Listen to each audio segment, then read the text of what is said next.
Buenas noches, soy Omar Mariluz y esto es las 5 de las 7. Bueno, el Papa Francisco ya está en el Vaticano, pero en los 4 días que estuvo en el Perú habló bastante fuerte sobre varios temas, en especial durante su mensaje que dio en Puerto Maldonado sobre la trata de personas, la esclavitud, en realidad dijo el Papa, el consumismo, el modo de vida, el extractivismo, la minería ilegal, la tala, que son problemas reales que afectan a este país, pero también habló de la corrupción y incluso consultó a los obispos sobre los presidentes presos que hay en este país. ¿Qué pasa con los presidentes peruanos que terminan su mandato y pasan o se van a la cárcel? Se cuestionó. Ha hablado sobre varias cosas. Vamos a analizar sobre lo que dijo y también sobre lo que no dijo. Las ausencias que hubo, los cuestionamientos, el sodalicio. Vamos a ir con eso, pero primero vamos a los titulares de la noche. En conferencia de prensa desde el avión que lo trasladó de regreso a Roma, el Papa Francisco habló de la corrupción, de Odebrecht y del caso sodalicio. Dijo que en menos de un mes, la Santa Sede definirá la situación de Luis Figari.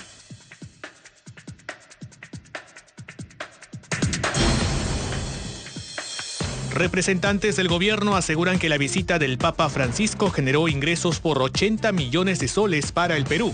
El coordinador de la visita papal, Alfonso Grados, dijo que el gasto total ascendió a 49 millones de soles. Continúan las dudas sobre la relación del presidente Kuczynski con Odebrecht. Según una nueva denuncia, la constructora brasileña contrató a Westfield de propiedad del presidente, pero le terminó pagando a First Capital del chileno Gerardo Sepúlveda por su asesoría en el proyecto Olmos. La Fiscalía inició investigación preparatoria y solicitó 18 meses de prisión preventiva contra 6 personas involucradas en el caso El Club de la Construcción. El ministro de Transportes y Comunicaciones, Bruno Yufra, aseguró que al consorcio Kuntur-Huasi no le conviene ir a un arbitraje ante el SIAC por la resolución del contrato del aeropuerto de Chinchero. Bueno, vamos a escuchar lo que dijo el Papa Francisco sobre la corrupción. Sí, en Latinoamérica hay muchos focos de corrupción, ¿no? Bueno, ahora está de moda hablar de Odebrecht, ¿no? Por ejemplo. Pero eso es un botón de muestra, ¿no? Y claro, el político tiene mucho poder. También el empresario tiene mucho poder. Y un empresario que le paga la mitad a sus obreros es un corrupto. Y una ama de casa que está acostumbrada y le cree que es lo más normal explotar a las mucamas, y sea con el sueldo, sea con el modo de tratar, es una corrupta. Un corrupto está tan seguro de sí mismo que no puede volver atrás. O sea, la corrupción son como de esos pantanos chupadizos que vos pisás y querés salir y das un paso y te vas más adentro y te chupó.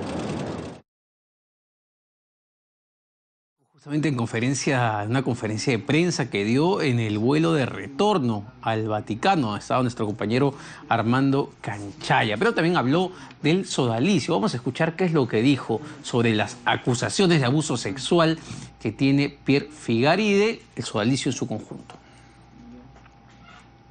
El proceso del fundador entró en la Santa Sede, se le dio una condena, no se lo expulsó del sodalicio, sino vive solo. Él se declara inocente de las pruebas que hubo en el juicio y apeló a la asignatura apostólica. La causa está en apelación. Por los datos que tengo, saldrá en menos de un mes. Ese juicio fue gatillo para que otras víctimas de esa persona hicieran juicio civil y eclesiástico. Si la asignatura apostólica pone fila a este juicio primero, sea a favor o en contra, ya no tiene sentido, porque este hombre, ahora sí, hay cosas mucho más graves que dirá la justicia, pero son varios casos graves y intervino la justicia civil.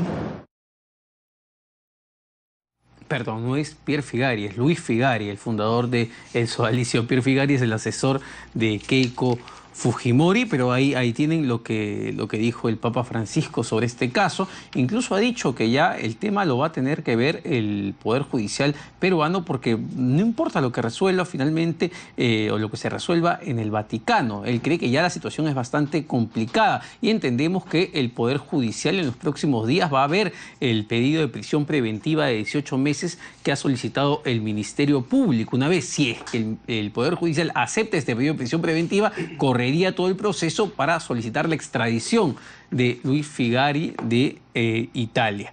Para analizar estos temas quiero presentar a mis dos distinguidos invitados, los analistas políticos Luis Taiz y Luis Fernando Núñez, a quienes les doy las gracias por acompañarme esta noche para analizar los mensajes que ha dado el Papa Francisco y también la coyuntura política del país, que volvemos a la realidad. Volvemos a la realidad que no se puede tapar con cartones, ni con pancartas, ni con nada. En principio, los mensajes más fuertes que dejó el Papa Francisco, no sé si coinciden conmigo, me parece que fue en Madre de Dios, me parece que fue el mensaje más potente de toda esta visita. Bueno, yo creo que hay muchos mensajes potentes. El Papa realmente ha tocado temas muy importantes a mi manera de ver. Mucha gente dice que no ha tocado todos los temas, pero es que el Papa tampoco tiene que tocar todos los temas. Pues el Papa, esta es una visita eclesiástica, no es una visita de, de alguien que está sobre el país o sobre las autoridades del país. Es una conciencia, no es un juez. Entonces, creo que todo el tema de la defensa del medio ambiente, el Laudato Si, porque en el fondo ha dejado ya creada la comisión que empieza a trabajar eclesiástica, que empieza a trabajar todo el tema de protección del medio ambiente en la selva amazónica. O sea, esto es... Eso es histórico. Diciendo y haciendo. Claro. No es que dentro de 2 años te voy a decir algo. Tenemos que reconocer que la Iglesia Católica tiene el mejor sistema de inteligencia del mundo. ¿Cierto? Porque realmente tiene gente en todas partes. O sea, el mejor sistema de inteligencia del mundo quisiera tener lo que tiene la Iglesia Católica. Entonces el Papa sabe perfectamente cuando llega a un lugar qué cosa es lo que está pasando. Entonces, fíjate tú que ha hablado no solamente de la industria extractiva y del daño que hace al medio ambiente, sino ha hablado también de lo que pasa dentro de este complejo que hay en Madre de Dios. La trata de personas. Que son las tratas de personas, la prostitución, las drogas, la esclavitud, porque también hay esclavitud, trabajo de niños, etc. Entonces, y ha hablado también de todas las talas de árboles. Entonces, con un señor que es gobernador de Madre de Dios, dándole una carta sobre que había que proteger los forestales, ¿para qué? Para que los corte, porque él es uno de los principales personas que infringe esto. Entonces yo creo que eso ha sido un mensaje realmente muy fuerte. El otro mensaje es en Palacio de Gobierno, porque él ha elegido exactamente los lugares donde decir las cosas, ¿no? En Palacio de Gobierno hablar de la corrupción y que la corrupción no es un problema de unos, es un problema de todos, dijo. Y cuando dijo todos, miraba a las autoridades del Perú. Que estaban todas reunidas ahí. Exactamente. Estaban todos los políticos. Entonces no hay que yo sí, tú no, no. Entonces creo que ahí ese ha sido un mensaje realmente muy fuerte. Hablar sobre todo... Fíjate, tú en Trujillo estabas hablando sobre los, ¿cómo se llama? Estos que mandan matar a la gente. Los sicarios. Los sicariato. Eso es... Y finalmente, aunque la gente creía que no iba a hablar sobre el tema del sodalicio, pues ha dicho cosas claras. Es que más claro no le puedes pedir. El señor dijo, mire, el señor está en una cosa, se ha defendido, porque hay un proceso judicial igual como en todas partes. Claro, pero sí. Y hay nuevas pruebas. Y ahora no importa lo que eso pase, porque el señor va a tener que venir a responder. Eso no lo pusieron ahí. Pero va a tener que venir a responder a las autoridades. Pero las autoridades de justicia peruanas tienen que pedirlo ya, pues. Claro. No, está en manos del Poder Judicial en este momento, pero el tema del sodalicio, que fue quizás lo que más se le cuestionó al Papa porque no tuvo un mensaje, digamos, más claro, que fue realmente una reacción a las respuestas de los periodistas y de la presión mediática que se dio después de lo de Chile que vimos, ¿no? O sea, hubo una presión muy fuerte, él tuvo palabras bastante desafortunadas pidiendo pruebas a las víctimas de abusos sexuales en Chile. Entonces, me pareció más una reacción que una posición de dar un mensaje sobre el tema. En cambio, en el tema de Madre de Dios y del extractivismo, de la esclavitud, sí me pareció muy concreto, con ideas y con una invocación a dar una legislación incluso que busque esa protección. Así es. Tal vez también lo de Madre de Dios nos llamó mucho la atención porque fue su primera intervención, ¿no? Sí. Entonces esperábamos una intervención y la dio con todas sus letras, como dice Lucho. Y en cada lugar, hasta las monjitas llevaron su chiquitita, ¿no? Lamentablemente el ejemplo del terrorismo no fue el más adecuado. Creo que la última versión de su discurso, alguno de sus asesores no la revisó, porque eso es un tema muy sensible para el Perú. Pero de que hay chismes en todas partes, hay chismes, dentro de la iglesia, dentro de la política, dentro de la farándula. Así que el padre también, el padre, me refiero a lo que era Bergoglio antes, que ahora es Papa, dio también su mensaje. Y con respecto a lo que habló en el avión sobre la corrupción, el que quería oír tenía orejas, porque uno dice, ¿cómo el Papa sabe tanto de corrupción? Bueno, ¿y acaso el Vaticano es alguna manta sagrada? En el caso de la banca vaticana que tantos escándalos ha dado. O sea, él también ha estado en cierto momento reunido con mucho corrupto, ¿no? Bueno, y lo dijo, ¿no? Lo dijo, incluso durante el avión mencionó que en la iglesia, dentro de la propia iglesia, hay corrupción y aprovechó ese comentario para anexar justamente el tema del sodalicio. Así es, ¿no? Y como dicen lo del sodalicio, aquí camina lo de Odebrecht con dos etapas, lavallato y Poder Judicial. Allá es Vaticano y acá Poder Judicial. Se tiene que resolver y puso casi fecha.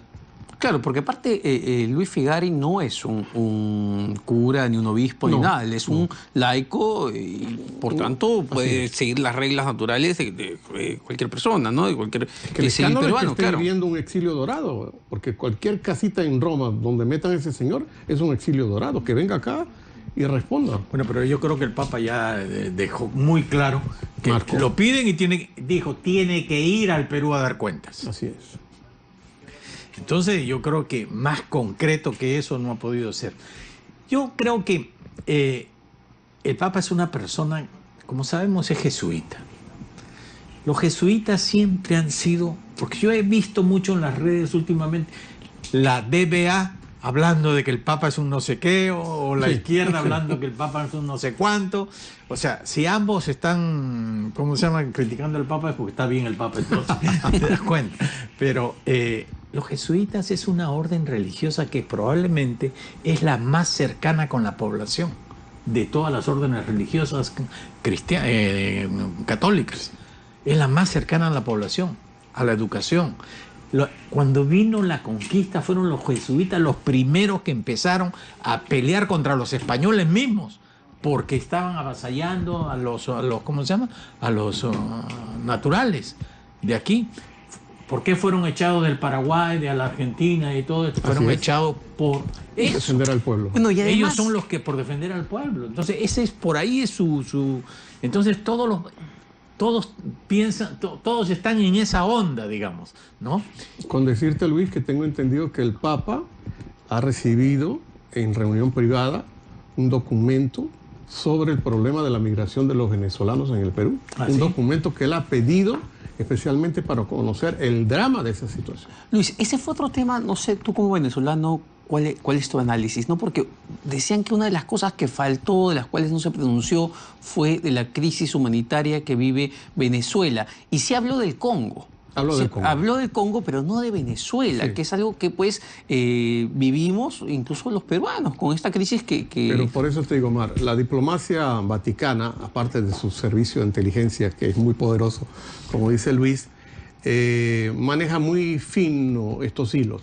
Y tengo entendido, como te digo, que hay un documento que se le ha entregado al Papa sobre el drama de la migración venezolana en América Latina, ¿no? Documento que él había solicitado a un grupo de expertos. Tal vez después de eso, probablemente los que más... Claro, tal vez después de eso sí pueda emitir una opinión que sin duda la va a emitir, porque la situación venezolana, como hablaba yo con Luis fuera de cámaras, lejos de mejorar, está empeorando cada día. Pero ustedes lo ven aquí todos los días, la fila acá, que está la pobre gente aquí haciendo cola para presentar no sé qué papel, pagar no sé qué cosa. Es gente que está viniendo porque no puede vivir en otro lugar, en Venezuela. Yo gobierno, yo lo que haría es, señores, todos los venezolanos pueden quedarse en el país, pueden trabajar, pueden hacer todo lo que deben hacer, no hagan ningún papel, poco a poco vayan registrándose para que tengan un carnet de identidad. Se acabó el paseo. ¿Por qué? Porque la mayoría de los venezolanos que están aquí, el día que Venezuela salga de este gobierno, se van a regresar a Venezuela. Yo he vivido en Venezuela 4 años y sé perfectamente cómo piensan los venezolanos. Son familias divididas. ¿No ha sido complaciente el Papa quizá con Nicolás Maduro? En una primera etapa, cuando lo recibió en el Vaticano, por supuesto que fue complaciente. Y después se dio cuenta que a pesar de su diplomacia vaticana había caído en una trampa. Claro. Se ha sentido utilizado. Yo creo que ahí al Papa, la Secretaría de Estado del Vaticano le patinó. Y el Papa le creyó porque estaba recién entradito y entonces es como que tú le digas a tu canciller, no se meta en esto. ¿Qué? Momentito. Pero Maduro sabe que, por ejemplo, toda la conferencia episcopal venezolana está en su contra. Hace 4 o 5 días tuvimos una fiesta nacional que es la fiesta de una de las vírgenes venezolanas que se llama la Divina Pastora, y el discurso central de la homilía. Al día siguiente el Maduro estaba queriendo enjuiciar al obispo por crímenes de odio, por haber dicho una homilía fuerte. Bueno, es que además, una cosa chiquita, a mí me da no sé qué cosa que le pedimos que el Papa, ¿por qué no se pronuncia por Venezuela? Oye, ¿y la Cancillería peruana, por qué no se pronuncia sobre Venezuela? ¿Por qué no se lo exigimos? Porque el caso se ha agravado. Después del grupo de Lima se ha agravado. Por favor. O sea... No, lo de Oscar Pérez es terrible, ¿no? Hay un pedido incluso de este intelectual Hoffman, solicitando intervención militar en Venezuela, ¿no? La cosa está complicadísima. Vamos a hablar de otro tema que también dejó el Papa, que es el costo-beneficio, porque una de las quejas que había era cuánto le cuesta al Perú la llegada del Papa, que por qué estamos invirtiendo tanta plata en el Papa, que 15 millones de dólares, que finalmente lo que se ha invertido para recibir al Papa. Sin embargo, la llegada del Papa no es la llegada de cualquier jefe de Estado, sino la de un líder de la iglesia probablemente más grande del mundo, que genera también un flujo de turistas importante, y eso deja, digamos, réditos económicos. Vamos a escuchar qué es lo que dijo el exministro de Trabajo, Alfonso Grados, al respecto. Ha ayudado como Guardia Papal, Boy Scouts, asociaciones de jóvenes, parroquias, que han estado junto a las autoridades, accediendo a la población y brindándole el cariño y el apoyo que todos requerían. El Santo Padre y su comitiva nos ha transmitido su beneplácito del viaje al Perú, no solamente por el hecho de que estuvo finalmente bien organizado, que es importante, pero que no necesariamente es lo más importante. Lo más importante es que se logró el contacto, la cercanía entre el Papa, su mensaje, y los más de 3,5 millones de peruanos que directamente estuvieron en alguna actividad o ruta papal, y los seguramente más de 25 o 30 millones de peruanos que estuvieron pendientes a través de los medios de comunicación. 3,5 millones de peruanos que han estado en contacto con el Papa, pero como les decía, más o menos en réditos económicos, 80 millones de dólares es lo que gana el Perú en turismo. ¿Por qué? Porque más o menos se recibieron a 40.000 extranjeros de países vecinos que entraron al Perú para ver al Papa, ya sea en Puerto Maldonado, en Trujillo o en Lima. Y eso genera también pues un flujo de dinero importante. Entonces esta discusión de que cuánto nos cuesta la visita del Papa me parece un poco estéril, en verdad. A ver, lo primero que quisiera mencionar acá es, claro, esta visita del Papa se da después de tantos años. En aquellos años de Juan Pablo no teníamos redes sociales, porque lo que hemos visto con esta visita es una intolerancia por las redes impresionante. Y una de esas es cuánto le costaba al Perú. Ya hemos visto que sacando las cuentas ha salido muy bien. Lo otro que no quería dejar pasar es que este señor Alfonso Grados merece que lo canonicen, porque realmente uno se ha enterado que desde que se nombró la comisión para que el gobierno pudiera de alguna manera ayudar a traer al Papa, se han dado tantos de encuentros y desencuentros internos entre el gobierno y la iglesia, que este hombre ha tenido que tragarse todos los sapos y seguir adelante. Me han dicho que ha querido renunciar no sé cuántas veces, pero siempre es un hombre católico cristiano, porque ha tenido muchos líos internos. Aquí todo el mundo ha querido figuretear, alcaldes, ministros, todo el mundo quería sacar un provecho de una cámara, de un micrófono, y Alfonso Grados ahí con su santa paciencia. Fue una organización impecable, hay que decirlo. Y por ahí se menciona que podría ser el próximo embajador en el Vaticano, el señor Grados. No, yo creo que debieron de nombrarlo. Sería un súper buen embajador, porque además ya ha establecido una relación con el Papa. Directa. Exacto. Entonces, y nosotros en el Perú tenemos que tener una relación con este Papa latinoamericano especial.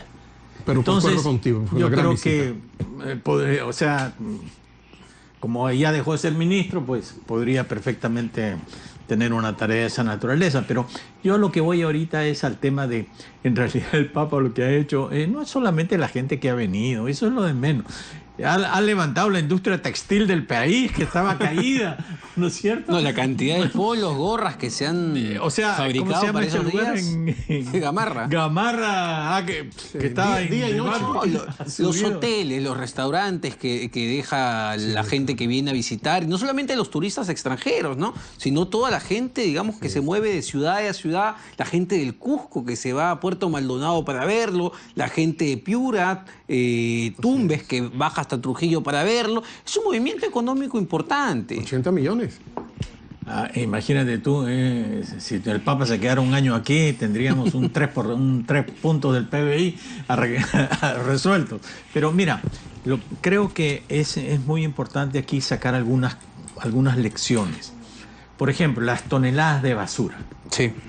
¿Eso qué es? Es simple y llanamente que la población peruana no respeta, ¿no?, el cuidado de la tierra, del lugar donde están, de su casa. En cada cuadrante habían contenedores, habían bolsas. Entonces, había gente. Yo creo que el Ministerio de Cultura, una de las cosas que tiene que hacer es empezar a educar al peruano del Bicentenario. El peruano del Bicentenario tiene que ser una persona que no ensucia su casa. Y este país es la casa de todos nosotros. Eso me lleva a una pregunta, creo que es clave. El Papa hablaba de respeto justamente al medio ambiente. Era creo que el principal mensaje, el más redondo que trajo. Sin embargo, vemos que la gente, pues, por acá y sale por acá. Piensa que con eso no están contaminando el medio ambiente. A eso voy.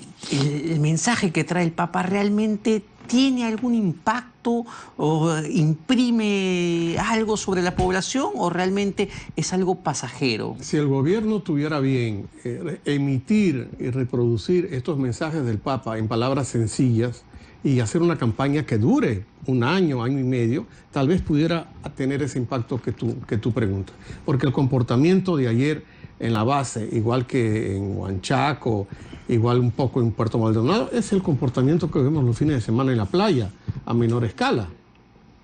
Así es. Sí. Es la gente que a veces se va al parque, a un parque donde cae mucha gente o las piscinas masivas y se comporta de igual manera. Gente que quiere entrar a la piscina sin pasar por una ducha. Es que imagínate tú los buses, el metro, las oficinas bancarias, las oficinas públicas, que andan, mientras la gente espera, poniendo un televisor ahí, poniendo programas absurdos que no ayudan a nada, pusieran este tipo de cosas. De mensajes. Entonces estaríamos contribuyendo a la educación cívica de nuestra gente. Que hace mucha falta. Ahora, ¿vieron aprovechamiento político de la visita del Papa? Quizá del presidente, algún ministro, algún congresista. Pero el Papa no lo dejó.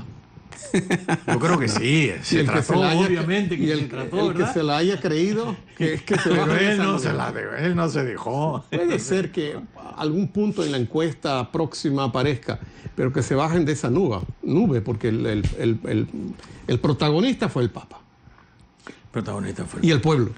Y el pueblo, claro. Y el pueblo. Que salió masivamente a las calles a Así es. acompañarlo. Así es. Lo decía porque el Papa, sin embargo, dentro de sus grandes silencios, que también dijeron mucho, no mencionó nunca la palabra reconciliación, que ya se ha vuelto un eslogan este año al menos de este gobierno.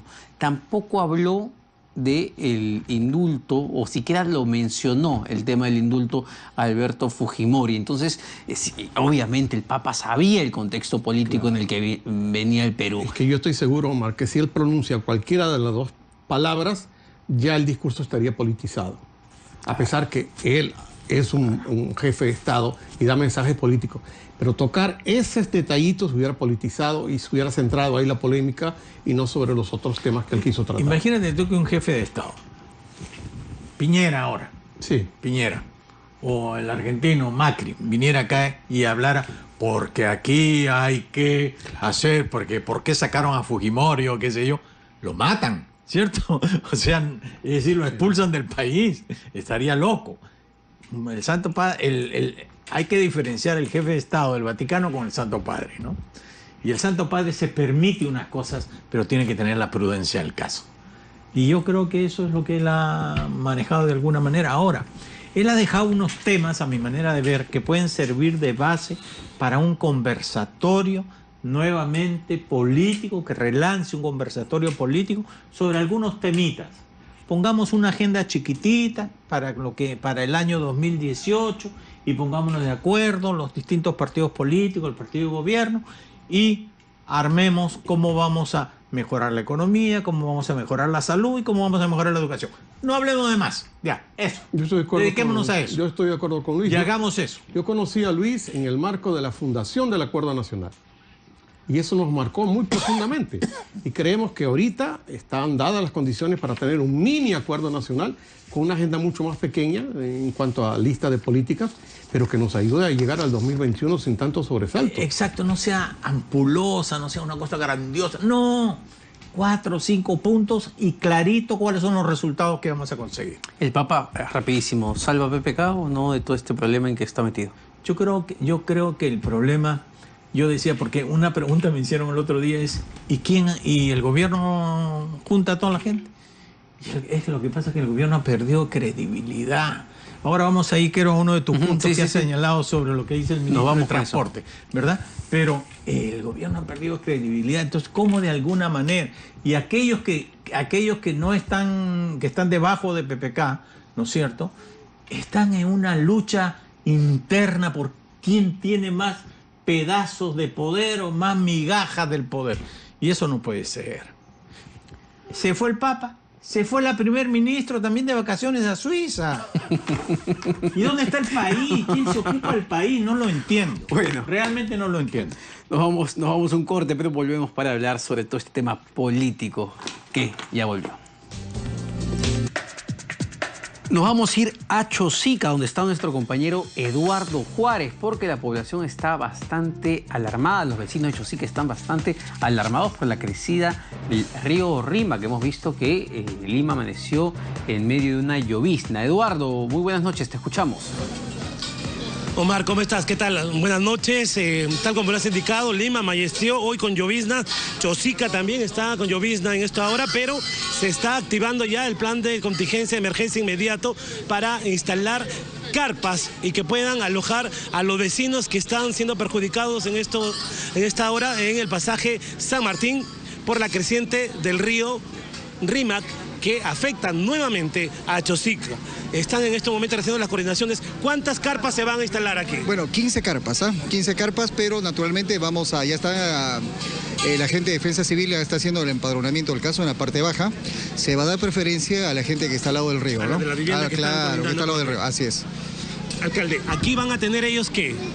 Albergue, para descansar y el albergue, ¿no? Mientras continuamos con el enrocado, mañana naturalmente se va a continuar con más fuerza este enrocado para tratar de tapar la vulnerabilidad del lado derecho del río Ripa, ¿no? Una pregunta, me han hecho también a través de las redes y me indican, esto siempre ocurre con Chosica, son más de 20 años que está el alcalde ahí. ¿Cuáles son las medidas que se puede hacer o espera siempre el último minuto? Oiga, pero esto sonara que nunca se hizo nada. Oiga, la casi totalidad de obras que tenemos en Chosica, muros, diques, la inmensa cantidad de muros que se han hecho al costado de los ríos, si usted ve, es obra de mi administración durante todos los años.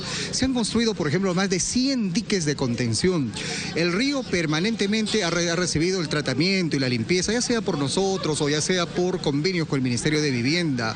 De igual manera se ha hecho los diques en la zona de Nicolás, de San Antonio, en fin, se ha presentado una serie de obras, ¿no? En la zona. Claro. Para terminar, alcalde, yo sé que usted también está trabajando en estos momentos en el plan de emergencia inmediato. ¿Haría un llamado al gobierno central para que lo apoye? Claro, además ya lo hemos hecho anteriormente a través de la reconstrucción con cambios que no hemos sido atendidos, pero ahora ya con tema directo de emergencia es bueno de que se haga presente. Necesitamos maquinaria pesada, grande, para poder contener la furia del río y poder hacer roca, ¿no? Claro, así es. Bien, alcalde, muchas gracias. Este es el panorama que tenemos a esta hora de la noche. Nos está atendiendo en todo momento el alcalde, al cual queremos hacer algunas consultas sobre las medidas inmediatas que se están dando. En este caso, se están instalando 10 a 15 carpas para las personas que van a estar ya clasificadas y son perjudicadas en estos momentos sobre la creciente del río Rímac, que están en estos momentos aquí ya atentos para la clasificación y luego pernotar en estas carpas que van a instalar aquí el gobierno de Chosica. Este es el panorama que tenemos. Regreso contigo a esta hora. Muchas gracias, Eduardo. Ese era nuestro compañero Eduardo Juárez, junto a los vecinos de Chosica, que están realmente preocupados. Y ojo, ya estamos viendo la época de lluvias, no solamente, sobre todo en la parte norte del país, donde ya afectó el fenómeno del Niño, y que es una zona altamente vulnerable, la parte de Piura, de Chiclayo, de Tumbes, que está muy golpeada. Yo estaba allá la semana pasada en Piura, en Tumbes, y la reconstrucción está avanzando muy lento. Y ya se vienen las lluvias y los damnificados van a estar mucho más damnificados porque no se ha solucionado el problema. Lo que vemos en Chosica es quizá la punta del iceberg. Esperemos que esto no pase a mayores porque, insisto, el tema de la reconstrucción está avanzando muy lento ya con todos los problemas que tiene este país. Pero vamos al otro tema, que es el de Westfield Capital. Vuelve el tema de Westfield Capital, el banquito, la empresita del presidente Pedro Pablo Kuczynski. ¿Por qué? Porque hay $1 millón, hay $1 millón que Odebrecht supuestamente habría depositado a Westfield Capital, la empresa del presidente, que no aparecen en los registros que mandó la constructora brasileña al Congreso de la República, donde salen todos los pagos a sus proveedores. Pero este $1 millón aparece en los pagos a First Capital.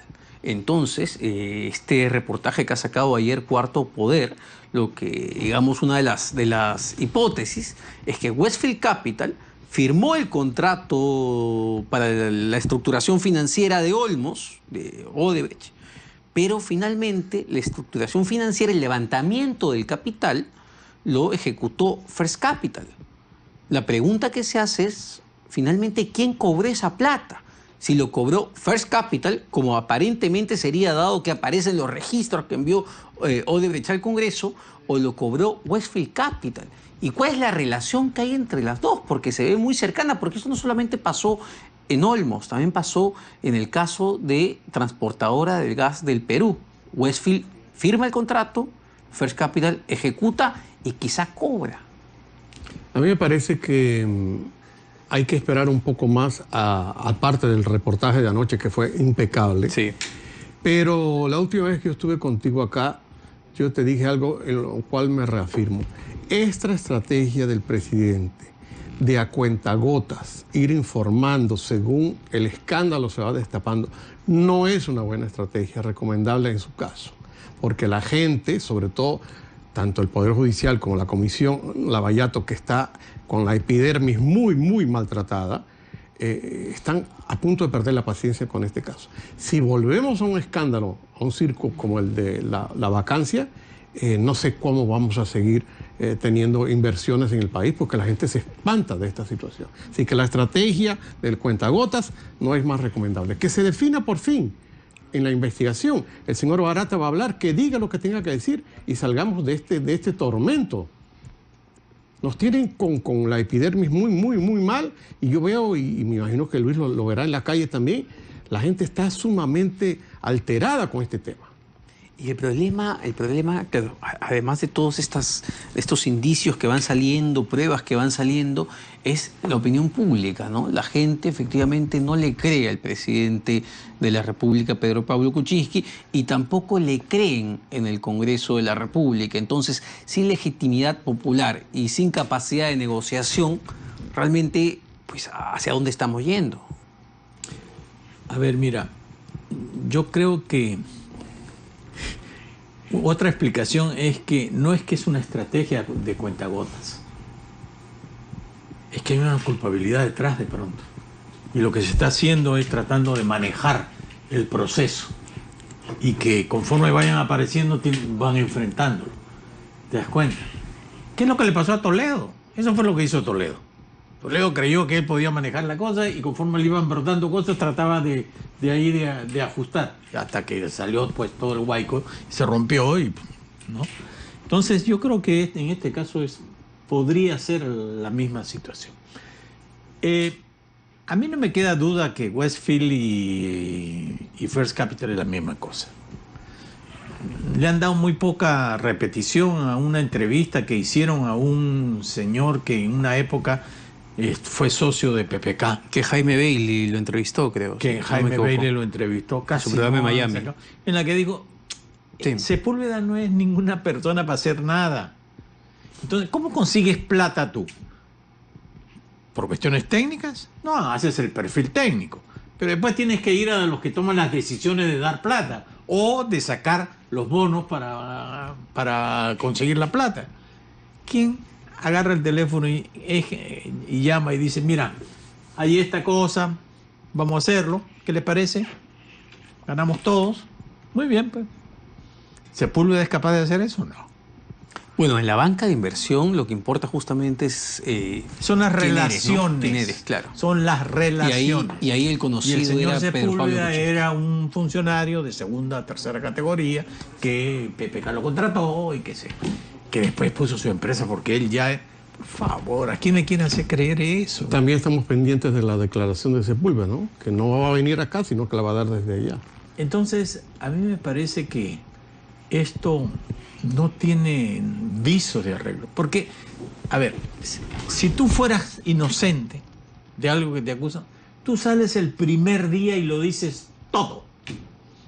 Y presentas tu papelito acá, tu papelito allá, tu papelito allá. Mire, señor, esto es así. No te lo van sacando ¿cómo se llama? De a poquitos. Cuando uno es inocente, uno dice, mira, oye, ¿has matado a tal? Oye, si no lo conozco, si no he estado acá, mira, yo estuve en tal lugar, ¿no? Entonces, pero cuando tú empiezas a decir, bueno, es que sí estuve, pero 2 horitas, yo me fui 5 minutos antes y qué sé yo. Indicios se llaman, ¿no? Indicios. Entonces, no hay suficientes pruebas hoy para poder acusar, pero que los indicios cada día están más fuertes y acercándose más, no hay ninguna duda sobre eso, ¿no? Entonces, yo creo que yo no le veo solución a esto, porque yo no veo que cambie la estrategia del presidente con respecto a cómo enfrentar este asunto. No puede cambiar. Lamentable la situación y que salga, como hemos dicho varias veces aquí, que salga toda la podredumbre que tenga que salir y los responsables que paguen. Pero es que lo que dice el Papa es cierto. Odebrecht es un botoncito. Claro. ¿Qué pasa con las empresas españolas, constructoras? ¿Tú crees que no han coimeado? Bueno, de eso vamos a hablar, ¿ah? El club de la construcción, donde ya se ha pedido prisión preventiva para 5 empresarios y un exfuncionario del Ministerio de Transportes y Comunicaciones. Vamos a volver con eso, pero vamos primero a un corte. Bueno, ya el Ministerio Público ha pedido 18 meses de prisión preventiva para Carlos García, ex asesor del Viceministerio de Transportes y Comunicaciones. Pero en esta historia del Club de las Constructoras, el Club de la Construcción, están implicadas, entiendo, según la investigación muy detallada que realizó Ángel Páez en La República, hasta 15 empresas constructoras que se podría ampliar a 30. Según la investigación que lleva el Ministerio Público. Ojo, estamos hablando de 35 funcionarios de Provías. Provías es una entidad que depende del Ministerio de Transportes y Comunicaciones y es donde se da pues las mayores licitaciones. 35 funcionarios de Provías, 14 empresarios, 4 operadores. Se está analizando, ojo, solo el periodo que va del 2011 al 2015. Pero se sospecha, al menos bajo este esquema, que esto habría iniciado del 2007 al 2017. Estamos hablando de 45 obras públicas por un valor de 10.000 millones de soles. Es una barbaridad, esto es enorme, es el lavallato peruano en realidad. Esa es la investigación de Ángel Páez. Y ojo, si sacamos que es 10.000 millones de soles y que el promedio de la coima era 10%, ¿de cuánta plata estamos hablando? Y ojo, y cuando le preguntan, y el colaborador de fiscal dice, y esto salía del bolsillo de ustedes. Y el colaborador se ríe. No, ¿qué va a salir del bolsillo de nosotros? Eso son sobrecostos, lo pagamos todos los peruanos. Con las adendas. Con las adendas, o sea, esto es el lavallato peruano. Sí. Y yo creo que si van a investigar hacia atrás van a encontrar grandes sorpresas. Simplemente están en ese plan. Y yo me remontaría mucho. Yo me remontaría hasta finales del gobierno de Belaúnde. Increíble. Increíble, ya con eso se dice. ¿Cuántos proyectos habían durante Alberto Fujimori de los brasileños? Solo de los brasileños. Habían como 17 proyectos aprobados en un periodo muy corto. ¿Tú me vas a decir que los brasileños aprendieron recién después? Sí. Ahora, aquí están involucradas empresas de otros países también, españolas. Sí, hay algunas españolas, están las brasileñas, ecuatorianas, peruanas, colombianas. Hay una empresa portuguesa. Por favor. Mota Engil, si no me equivoco, está involucrada Mota Engil. No, son 15 en esta etapa preparatoria. La investigación dice que se podría ampliar hasta 30 empresas. Sí. O sea, la gente en Capeco debe estar temblando por la situación. Directivos del Consejo Directivo de Capeco están en la lista de involucrados. La investigación que ha sacado ayer La República es bastante detallada al respecto. Pero lo que preocupa acá, es el esquema que se armó. Es un esquema bastante institucionalizado, porque ya no estábamos hablando de que corrompo, te doy un soborno al presidente, no, sino que hay un esquema que se armó para ganar licitaciones en coordinación con estos empresarios y funcionarios públicos y perjudicar a los peruanos. Así es. Alguien el otro día me explicaba que esto es como el esquema que tiene la araña, la viuda negra, cuando va a atrapar a sus presas. Va creando una telaraña, va aumentando y van cayendo todos. Y si te pones a ver la analogía es así. Van metiendo a todos y después cuando se quieren salir ya están atrapados en la red. Es una mafia. Es una mafia. ¿Cuánto puede avanzar, señor Luis, esta investigación? Digamos, ¿podemos confiar en el Ministerio Público? Lo que estamos viendo es interesante lo que va saliendo. Sin embargo, ver que algunos empresarios que ya habían sido puestos en prisión preventiva, JJ Camet y el otro no recuerdo el nombre, salen de prisión en medio de la visita del Papa, genera varias suspicacias. Bueno, mira, es que si uno quiere ser responsable, uno no puede aventurarse a poner el dedo, ¿no? Nuevamente, hay indicios razonables para creer que hay algunas cosas que están pasando que no deberían de pasar. Es cierto que hay otras maneras, otros mecanismos de cómo hacer que tú no te fugues, para que, según la Constitución, que tienes presunción de inocencia, no tengas que estar preso mientras se te hace tu investigación y tu juicio, ¿verdad? no los están usando. Entonces se fueron de un extremo a otro. Al otro extremo, que fue Carguancho, ¿no? Entonces, la pregunta es, ahora los sueltan a estos, pero lo que yo he visto es que los han soltado, pero no han dicho, están prohibidos de salir, están prohibidos de hacer esto, están prohibidos de aquí. Deberían haberles puesto unos grilletes o ponerlos en su casa, porque además la población carcelaria es muy grande. Entonces, pónganlos en su casa, que se mantengan ellos, no el Estado. ¿No es verdad? Y así ellos hacen en su casa, hacen todo este proceso. Mi segundo punto sobre esto es, el señor Barata se ha convertido en la conciencia del Perú, en el Tribunal Supremo del Perú. Es él quien decide. García no, Fujimori sí, Toledo sí, Humala no, sí, el otro no. ¿Qué es esto? Y pone los plazos. Y me devuelven todo, ¿eh? Mi plata, mis propiedades, Oye, pero por favor. O sea, la criminalidad no solamente es cometida, es aceptada, sino que además pongo las condiciones y yo soy el que está dominando. ¿Quién está dominando todo este tema? Barata. Claro, pero necesitamos que hable, ¿no? Pero perdóname, hay mecanismos para eso. De él es fundamental. ¿Por qué no le hicieron un juicio a Barata? Que no lo iba a mandar aquí a Brasil, a lo mejor no lo mandaba. Pero un juicio en el cual Barata no puede salir del Brasil porque yo le pongo orden en todo el mundo a que lo metan, me lo traigan. La Interpol. Se acabó. Y ahí lo quiero escuchar hablar cuando yo le pregunte, no hay autoridad en este país, no hay autoridad. Pareciera que el Poder Judicial no tiene ni la menor idea de cómo hacer las cosas. Ojalá que sí, y que están actuando con boca callada y en algún momento, ¡pum!, van a salir. Ojalá. Te digo, le ruego a la Virgen que esto ocurra así. Ojalá. Bueno. Pero no se ven. Bueno, sin embargo, entiendo que Jorge Barata está como colaborador eficaz en Brasil. Es decir, lo que él diga a la Fiscalía peruana no puede mentir. Si miente, pierde los beneficios en Brasil. ¿Tú crees que a la autoridad brasileña le importa un poco lo que pasa en el Perú? ¿Tú crees que les importa algo? ¿Tú crees que si Lula sale gobierno le va a importar algo? Claro, los que lo van a investigar allá, los que lo van a interrogar son peruanos. Fiscales peruanos. Fiscales peruanos.